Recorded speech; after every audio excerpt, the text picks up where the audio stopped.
What's up, friends? This is your girl Goldilocks here, and I have a wonderful surprise for you. We are going to decorate our champagne glasses today. Now, whether you're having a New Year's celebration, baby shower, bachelorette party, birthday party, any type of celebration, this is a great way to razzle dazzle, sparkle up any event that you have, okay?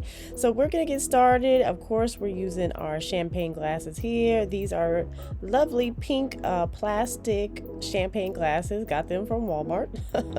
FYI. And then we're just going to use some different kind of rhinestone ribbon.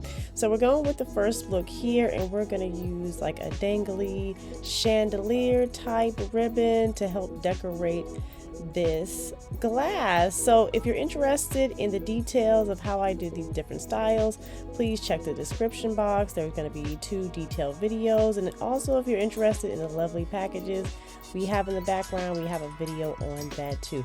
So I'm going to let you guys just enjoy the show, enjoy the sparkly dangly, and again, stay tuned for other videos for more detail. And make sure you watch till the end so that you could see the finished product on both lovely glasses.